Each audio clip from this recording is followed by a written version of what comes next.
Oh, sana all no, hindi tayo makapiright dito no, may music ba?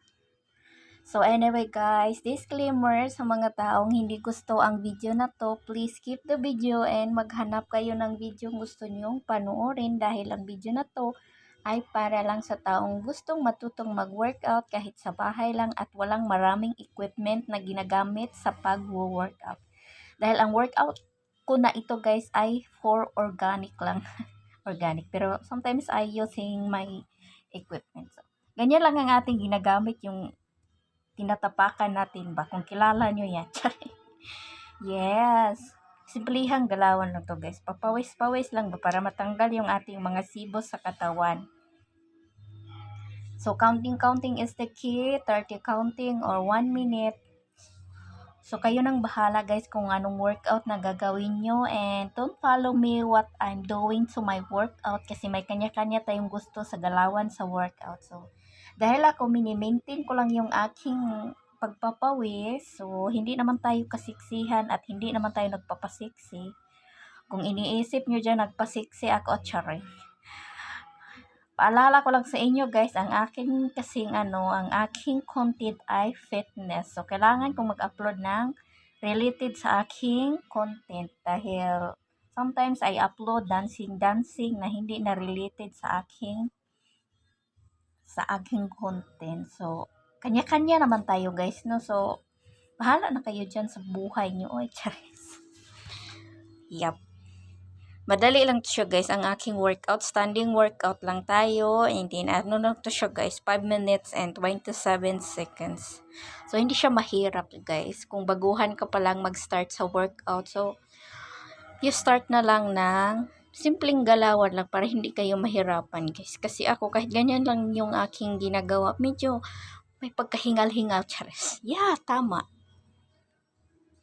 So, pagkatapos naman yan, syempre, magulugan lang talaga ang ating feel. Kasi nga, nakapag-workout. So, hindi naman natin kailangan everyday mag-workout. So, depende na din sa inyo, guys. Kasi hindi naman tayo pareho ng ginagawa sa araw-araw, no? Kasi kung ikaw may trabaho, malamang hindi ka makapag-workout. So, kung meron ka namang free time, wag lang puro cellphone pagdating sa bahay. Syempre, kung mga mommies ka na, so natural, marami kang gawain sa bahay, of course. So, dahil ako, hindi pa naman ako mommies, may time akong mag-workout sa aking sarili, oy. Syempre, hindi tayo nagpapataba ng bonggang-bongga, guys, kasi hindi naman yan bagay sa atin, no, na para na tayong kalansay ba, na para na tayong bukog, Okay lang yung may unod-unod ba tayo, oy. Para hindi tayo malaanan ba, sabihan na malnourished. Ibang tao kasi pag super payat ka na, sabihin ka, baka may nararamdaman yan sa sariling sakit. Mga ganun-ganun ba? Mga, kuan ba sila ba? Mga very advantage thinking ba? So, kailangan pa rin natin niya. Pero bahala na yan sila, oy. As long as na alam naman natin sa sarili natin, wala naman tayong niraramdam na sakit, hayaan na lang natin sila kasi buhay nila yan. You know. Anyway guys, super init talaga dito ba? Ay, kamusta na kayo yung Binagyo ba? Saan ba yun? Sa Camarines Sur, sa Bicol. I hope na okay lang mga tao dyan, no?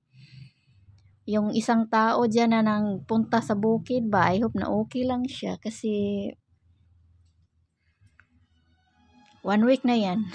1 week na sa bukid ang person. So, I hope kabalik ka na soon. Bukas pang balik niya. Siya kasi namundok. I hope na okay ka lang dyan. I hope na nalala mo pa rin ako, Charis. Parang iwan, Cordapia. Dal, diba? So, ganyan talaga, guys. Nakakaboring kasi kung puro na lang tayo salita, tapos wala tayong, mga charing-charing lang, good. Para naman maiba-iba yung ating nakakahingal kaya magbo-voice over tapos iisipin mo pa kung ano yung sasabihin mo, pero ang aking sinasabi ay related din naman to sa aking ginagawa, di ba? Yes. Wala kasi tayong mga masyadong ginagamit sa ating sarili no na mapapangpapayat.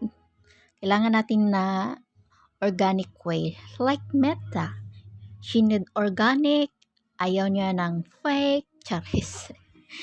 So anyway, dito na tayo magtatapos guys. And thank you for watching. And see you to my next video. And sa mga manners dyan,